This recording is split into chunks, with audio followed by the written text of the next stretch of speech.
رب العالمين والعاقبة للمتقين والصلاة والسلام على رسوله سيد المرسلين وعلى آله وصحابه أجمعين أما بعد أعوذ بالله من الشيطان الرجيم بسم الله الرحمن الرحيم لن تنالوا البر حتى تنفقوا مما تحبون وما تنفقوا من شيء فإن الله به عليم آمنت بالله صدق الله مولانا العظيم وبلغنا رسوله نبي الأمين الكريم ونحن على ذلك لمن الشاهدين والشاكرين والحمد لله رب العالمين بارگاہ رسالت مآب میں حدیث رسول اللہم صلی علی سیدنا وعلی آل سیدنا مولانا محمد وبارک وسلم صلاة و سلام علیک یا رسول اللہ صلی اللہ تعالی علیہ وسلم۔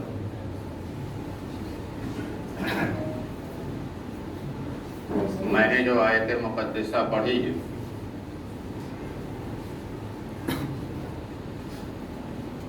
اکثر لوگ اسے جانتے ہیں، چوتھے پارے کی پہلی آیت ہے۔ اللہ تبارک و تعالیٰ نے اس میں ایصال ثواب کے لیے، اللہ کی راہ میں خرچ کرنے کے لیے وہ کیا خرچ کریں اس کے تعلق سے فرمایا ہے۔ لن تنالوا البر حتى تنفقوا مما تحبون وما تنفقوا من شيء فإن الله به عليم۔ ہرگز تم بھلائی کو نہ پہنچو گے جب تک تم اللہ کی راہ میں اپنی سب سے پیاری چیز نہ خرچ کرو، اور تم جو کچھ خرچ کرو گے اللہ اسے جانتا ہے۔ اللہ تبارک و تعالیٰ نے اللہ کی راہ میں خرچ کرنے کے لیے جو نشاندہی فرمائی، ہدایت فرمائی، جو تمہیں پیاری ہو، جو تمہیں اچھی لگتی ہو، جو تمہارے نظر میں جس کی قیمت اچھی ہو، وہ اللہ کی راہ میں خرچ کرو، اس سے بھلائی ملے گی۔ ہمارے یہاں معمول یہ ہے جو چیز اللہ کی راہ میں خرچ کرنی ہوگی وہ سب سے گھٹیا چیز کرتے ہیں، دوسرے لوگ استعمال کریں گے نا اس میں۔ اللہ کی راہ میں دینے کا وہ سب سے گھٹیا چیز ہوتی ہے، اور پوری قوم کے یہی حال ہے۔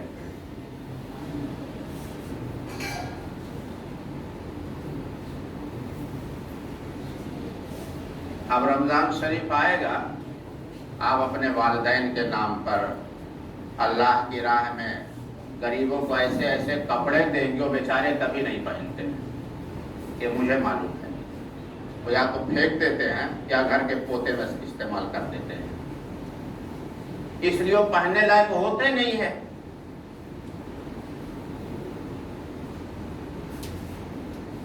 اب آپ سمجھتے ہیں کہ ابا کو ثواب پہنچے گا، ثواب کے لیے ضروری ہے جو تمہیں پیاری ہو، جس حساب سے آپ پہنتے ہو کھاتے ہو وہی چیز اللہ کی راہ میں خرچ کرو، اس میں بھلائی ہے۔ اب آپ سب سے گھٹیا چیز استعمال کر کے آپ یہ دوسرے کو حقیر سمجھ رہے ہیں، وہ غریب ہے وہ پہن لے گا، وہ کر لے گا، اور ڈھیروں ثواب ہمارے ابا کو پہنچ جائے گا۔ آپ دوسرے کو حقیر سمجھتے ہیں اس میں، اور یہ اللہ کو پسند نہیں ہے۔ جیسے آپ اللہ کے بندے، وہ بھی اللہ کا بندہ ہوتا ہے، بندہ ہونے میں فرق نہیں ہے، اس کو بھی اللہ نے بنایا، آپ کو بھی اللہ نے بنایا۔ تو بھلائی اس میں ہے جو آپ کو پسند ہو، اس میں ثواب ہے۔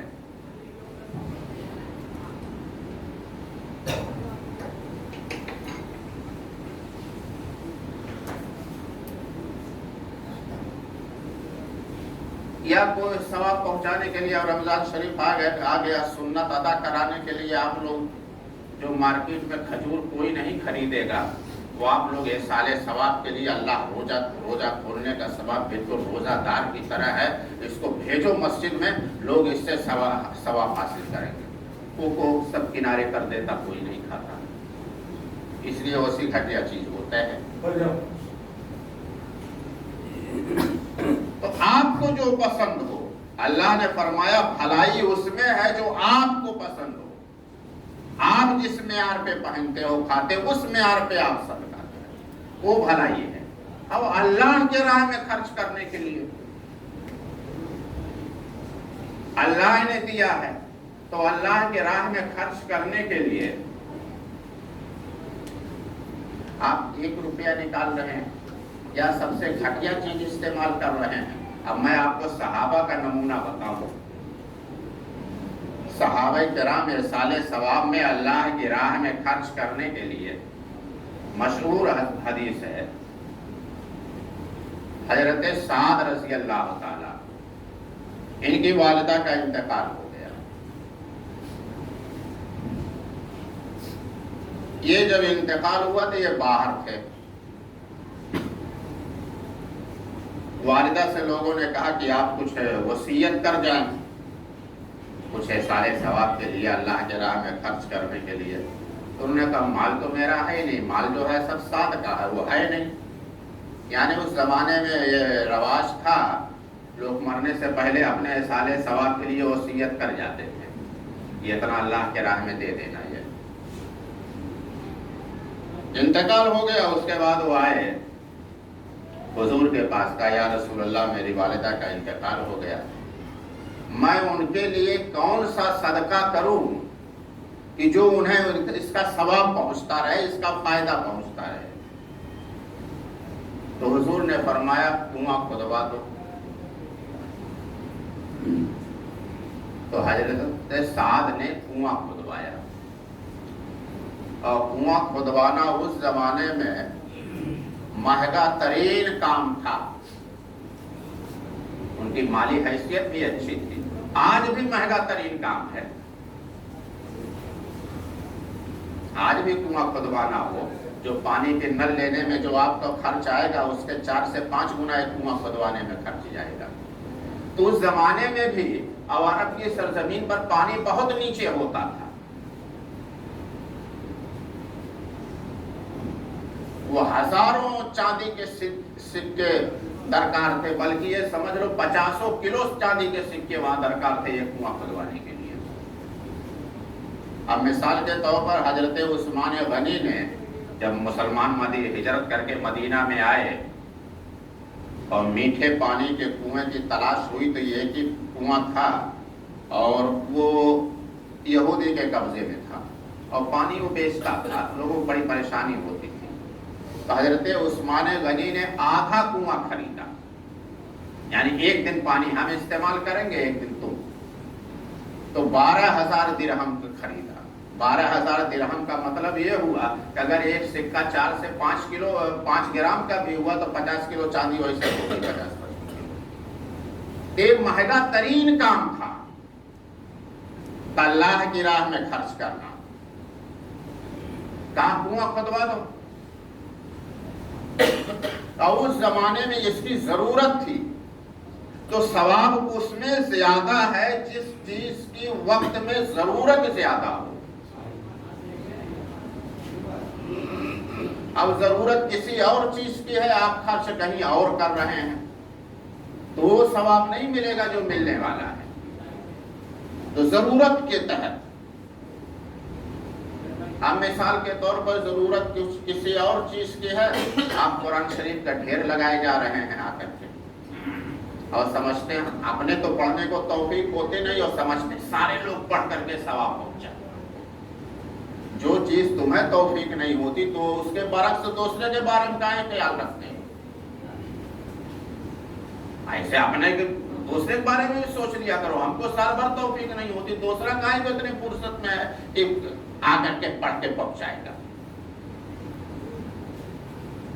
تو پانی کا ثواب اللہ کے رسول نے فرمایا کنواں کھودوا دو۔ اب آپ سمجھیں گے یہ ثواب تو ہم آج کے زمانے میں کر ہی نہیں سکتے، وقت کی ضرورت ہوتی ہے۔ وہاں کنواں اس زمانے میں پانی کے لیے ذریعے تھا، آج بھی ہے۔ آج ثواب حاصل کرنا چاہتے ہیں، بہترین ثواب ہے۔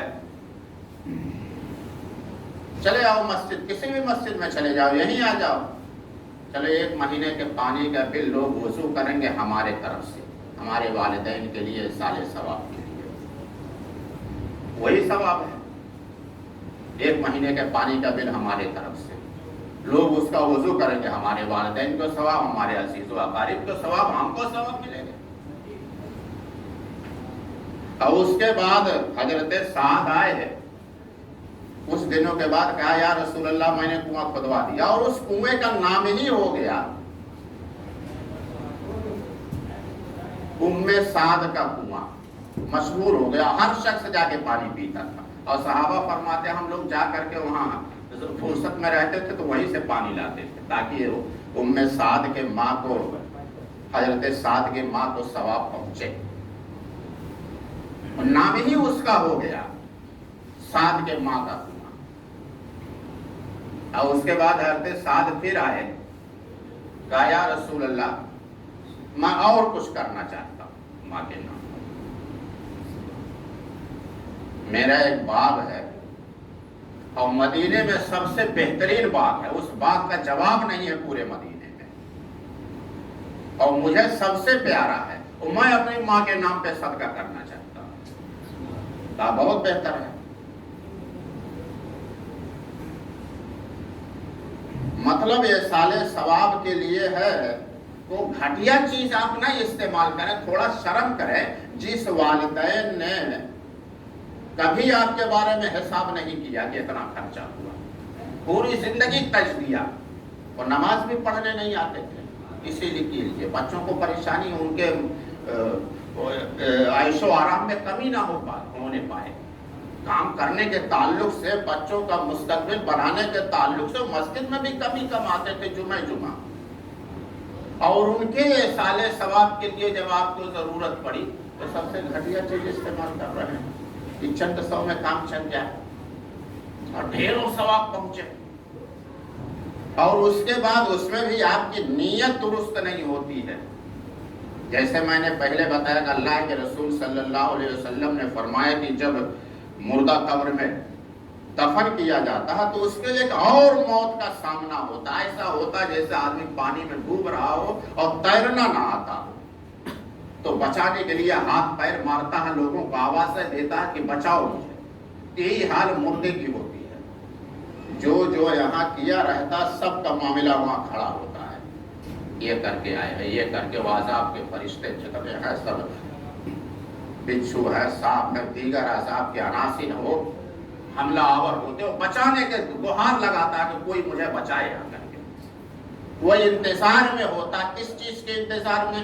میرے عزیز و اقارب ہوئے، رشتہ دار ہوئے، بال بچے ہوئے، میرے لیے دعا کریں تاکہ مجھے اس سے راحت ملے۔ آپ کی دعاؤں کا انتظار وہ کرتا ہے، وہ وہاں انتظار کرتا ہے دعا کا، اور یہاں انتشار ہوتا ہے، انتشار اس بنیاد پر ہوتا ہے پہنچے گا کہ نہیں پہنچے گا۔ اگر پہنچنے کا یقین ہے تو اس میں ہے کیا کریں کہ برادری میں تھوڑا نام ہو جائے، ہاں یہ کام کیا باپ کے لیے۔ تو کوئی چیز کا ثواب اس بنیاد پر ہوتا ہے، کوئی چیز خالص اللہ کے لیے، اللہ کی رضا کے لیے۔ آپ کی نیت کا وہیں سے پتہ چل جاتا ہے۔ اگر کہا جائے اس کے بجائے یہ کام کر لو، اس میں زیادہ ثواب ہے اور اس کی زیادہ ضرورت ہے، ہمارے تو لوگ کیا کہیں گے؟ باپ کے مرنے کے بعد کھانا بھی نہیں کیا، لوگ کیا کہیں گے؟ یہی سے آپ کی نیت کا پتہ چل گیا کہ آپ کی نیت کیا ہے، تو ایسے کا کوئی ثواب نہیں ہوتا۔ وہ بیچارہ وہاں تو ہاتھ پیر مار رہا ہے، اور ہم بھی بڑے بے شرم ہوتے ہیں، پورے برادری کے لوگ مرنے کے وقت کھانے کو نہیں چھوڑتے ہیں، حالانکہ جانے نہیں چاہیے وہاں۔ ثواب جو مستحق ہو اس کو کھلانے میں ہے۔ آپ بھائی پٹدار کو، پورے برادری کو، محلے کو کھلا کے سمجھتے ہیں کہ ثواب ہم نے پہنچایا، اور نہ اونچی کرنے کے لیے دعوت دیتا، آپ بے شرم کی طرح ٹوٹ پڑ گئے کھانے کے لیے۔ ارے جائے نہیں، کھانا برباد ہوگا، دو چار لوگوں کا برباد ہوگا، رسم خود ہی ٹوٹ جائے گی۔ آپ مردے کا کھانا کھانا بند کر دیں، دو چار لوگوں کا برباد ہوگا کھانا، اس کے بعد رسم ہی ختم ہو جائے گی کہ لوگ آتے ہی نہیں۔ تو کام خالص اللہ کے لیے ہو، اس میں ثواب ہے۔ اور اس کے بعد یہ ہے، اس کا فائدہ اسے تو ملتا ہے سال ثواب کا، جو فائدہ اسے ملتا ہے، ہمیں کیا ملتا ہے؟ اللہ کے رسول صلی اللہ علیہ وسلم نے فرمایا جب تم احسان ثواب کرتے ہو، دعا کرتے ہو، تو فرشتے اسے نور کے طبق میں، نور کے تھال میں رکھ کر کے اس کے قبر میں جاتے ہیں اور کہتے ہیں یہ فلاں تیرے فلاں ابن فلاں نے، تیرے لڑکے نے، بھائی نے، رشتہ دار نے، دوست نے، فلاں ابن فلاں نے تیرے لیے بھیجا ہے۔ آپ جو احسان ثواب کرتے ہیں وہ اللہ کے فرشتے نور کے طبق میں، نور کے تھال میں اسے رکھ کے اس کے پاس پیش کرتے ہیں، یہ فلاں تیرے لیے، تیرے فلاں بندے، فلاں عزیز و اقارب نے تیرے لیے بھیجا ہے۔ اب اللہ کے رسول فرماتے وہ اتنا خوش ہوتا ہے، ایسا خوش ہوتا ہے جیسے آپس میں ہم یہاں ایک دوسرے کو تحفہ دے کر کے خوش ہوتے ہیں، وہ خوشی مناتا ہے، اس لیے اس کو وہاں ضرورت ہوتی ہے۔ اور جن کو نہیں بھیجا جاتا، اللہ کے رسول نے فرمایا اگل بغل کی جو قبریں ہوتی جہاں یہ صالح ثواب نہیں بھیجا جاتا وہاں مایوسی ہوتی ہے، غربت ہوتی ہے۔ اور ظاہر بات ہے جس چیز کی ضرورت ہو، غربت ہو، مایوسی ہو، بغل میں پہنچ رہا ہے آپ کے پاس کچھ نہیں پہنچ رہا تو وہاں سے بد دعائیں، لعنتیں نکلتی کہ جس شخص کے لیے ہم نے پوری زندگی جو ہے ختم کر دیا تھا، پوری زندگی جد و جہد کیا تھا، وہ ہمارے لیے دعا کے لیے بھی بھول گئے۔ تو یہ چیزیں پہنچتے۔ دوسری حدیث میں ہے کہ اللہ تبارک و تعالی پہاڑ کی مثل، جیسے پہاڑ کو زمین میں داخل کر دیا ہے، ایسے ثواب اس کے قبر میں داخل فرما دیتا ہے۔ یہ تو ان کو ملا، وہ خوشیاں منائے، جن کو ملا خوشی ہوئی، حاجت وہاں پوری ہوئی، دعائیں نکلی، اور جہاں مایوسی رہی وہاں بد دعائیں، لعنتیں نکلی۔ اور اس کے بعد یہ سارے ثواب کرنے والے کو کیا ملے گا؟ اللہ کے رسول صلی اللہ علیہ وسلم کی حدیث پاک ہے، جو شخص اپنے والدین کی قبر کی زیارت جمعہ کے دن کرتا ہے، جا کر کے جمعہ کے دن قبر کی زیارت والدین کی کرتا ہے، والدین ہمیشہ کے لیے بابرکت ہوتے ہیں جب وہ زندہ رہیں۔ حدیث پاک میں ہے اگر والدین زندہ ہیں، بچہ اگر ایک دفعہ نظر محبت سے دیکھتا والدین کے چہرے کو تو ایک حج مقبول کا ثواب ملتا ہے۔ 2500 لاکھ جاتے ہیں، اب اللہ جانے 25 کا بھی قبول ہوتا ہے کہ نہیں ہوتا ہے، یہ گارنٹی نہیں ہے 25 لاکھ میں 25 کا بھی قبول ہوا کہ نہیں ہوا، اس لیے سب آدھے اکثر گول مال ہی رہتا ہے۔ لیکن اس کی گارنٹی ہے حج مقبول کا، قبول حج جو اللہ کی بارگاہ میں ہو جائے اس کا جتنا ثواب ہوتا ہے ایک بار دیکھنے میں ملتا ہے۔ اور صحابہ بڑے دور اندیش ہوتے تھے، کسی صحابی نے پوچھ لیا یا رسول اللہ یہ اتنا سستا معاملہ ہے، اگر بیٹھے بیٹھے دن میں 100 بار دیکھے تو ایک بار دیکھنے میں ایک حج مقبول کا ثواب ملتا ہے، اگر بیٹھا بیٹھا 100 بار دن میں دیکھے تب؟ اللہ کے رسول نے فرمایا اللہ کا خزانہ بہت لامحدود ہے، اللہ کے خزانے میں کمی نہیں ہے، 100 بار دیکھو گے 100 حج مقبول کا ثواب۔ یہ تو زندگی میں ہے، مرنے کے بعد فرمایا اللہ کے رسول صلی اللہ علیہ وسلم نے جمعہ کے دن جو بچے والدین کی قبر کی زیارت، دونوں فوت ہو گئے تو دونوں کی اگر کوئی ایک فوت ہوا تو اس کی ایک کی قبر کی زیارت کرتا، خالی دیکھتا ہے جا کر کے، تو اللہ تبارک و تعالیٰ اسے اپنے دوستوں میں شامل فرما لیتا ہے۔ زندہ رہے تو حج مقبول کا ثواب دیا، مر گئے قبر کی زیارت کیا، صرف جا کر کے وہاں محبت سے دیکھا قبر کی مٹی کو، تو فرمایا اللہ اپنے دوستوں میں شامل فرما لیتا ہے اسے۔ یہ صالح ثواب اور قبر کی زیارت کا ثواب ہے۔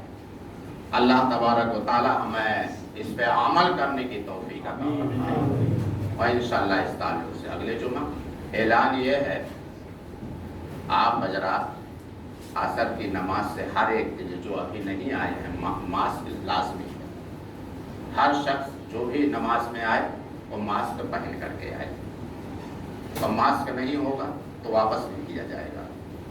دوسرا اعلان یہ ہے 15-16 سال کی عمر سے چھوٹے جو بچے ہیں وہ مسجد میں والدین نہ آنے دیں۔ یہ سختی کے ساتھ ہے، یہاں آئیں گے تو مسجد کے لوگ واپس کریں گے، بھگائیں گے یہاں سے۔ اس میں کسی کو برا نہیں لگنا چاہیے۔ ہر شخص کی یہ ذمہ داری ہے کہ بچوں کو نہ آنے دے، اور اس میں بچوں کی حفاظت بھی ہے، ماحول کے اعتبار سے، بیماری کے اعتبار سے۔ جو بھی 15-16 سال سے کم بچے ہیں والدین ان کو مسجد میں نہ آنے دیں۔ اب آپ حضرات ہر نماز میں ماسک پہن کر کے آئیں، یہ لازمی ہے، ورنہ مسجد کے لوگ واپس کریں گے آپ کو بھی خراب لگے گا، اور یہ آپ کی حفاظت کے لیے ہے۔ آپ ماسک پہن کر کے آئیں، آپ کی اپنی بھی حفاظت ہے اور کسی کو بھی انگلی اٹھانے کا موقع نہیں۔ ہر نماز میں ماسک پہن کر کے آئیں، اور کوئی بھی آدمی اپنے گھر کے بچوں میں، اپنے گھر میں تاکید کرے کہ 15-16 سال کی کم عمر میں جو بچے ہیں وہ مسجد میں نہ آنے دیں۔ اللہ تبارک و تعالی ہمیں اس بیماری سے محفوظ فرمائے اور اس مہینے کے اور جمعہ کے فیوز و برکات سے مالا مال فرمائے۔ وآخر دعوانا الحمدللہ رب العالمین۔